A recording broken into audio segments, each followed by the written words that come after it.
جلا نہیں سکتی اگر اللہ نہ چاہے، پانی ڈبو نہیں سکتا اگر اللہ نہ چاہے، زہر ہلاک نہیں کر سکتا اگر اللہ نہ چاہے، کوئی چیز فائدہ نہیں پہنچا سکتی اگر اللہ نہ چاہے۔ تو در در پہ کیوں سر جھکاتے ہو؟ در در پر کیوں جبیں سائی کرتے ہو؟ سب کے سامنے کیوں ہاتھ پھیلاتے ہو؟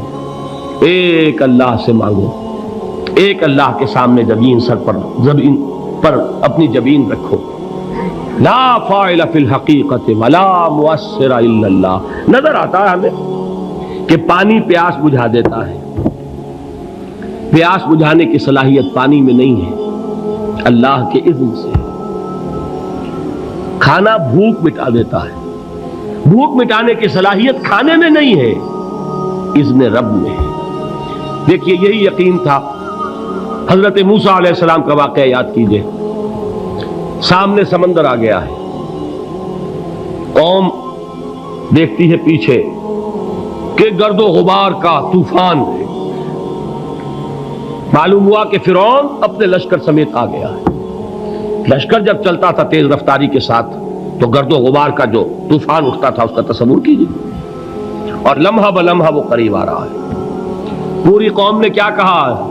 اے موسیٰ انا لمدرکون، اے موسیٰ ہم کو پکڑے گئے۔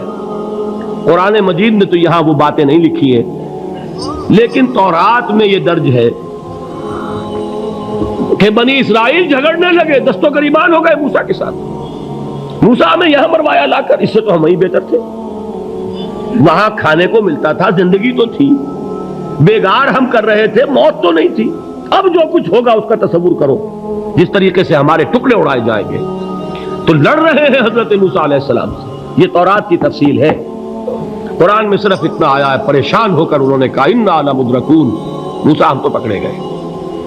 اس وقت موسیٰ کا جواب کیا ہے؟ کلا ان معی ربی سیہدین، نہیں، میرے ساتھ میرا رب ہے، وہ راستہ دے گا۔ بتائیے کہاں راستہ نظر آ رہا ہے؟ یہ ہے ایمان بالغیب۔ راستہ نظر نہ آئے تب اللہ پر یقین ایمان ہے۔ جیب میں پیسے ہوں اور تب دل کو اطمینان ہے تو ایمان کس پر ہوا؟ پیسے پر، اللہ پر نہیں۔ جب وسائل و ذرائع نہ ہو اور پھر یقین ہو کہ اللہ مسبب الاسباب ہے، وہ اسباب کا پابند نہیں ہے، وہ اسباب کا محتاج نہیں ہے، اسباب اس کے محتاج ہیں۔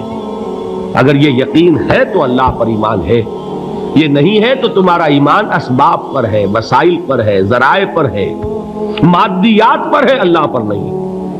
اس وقت کہاں راستہ تھا؟ کوئی راستہ تھا؟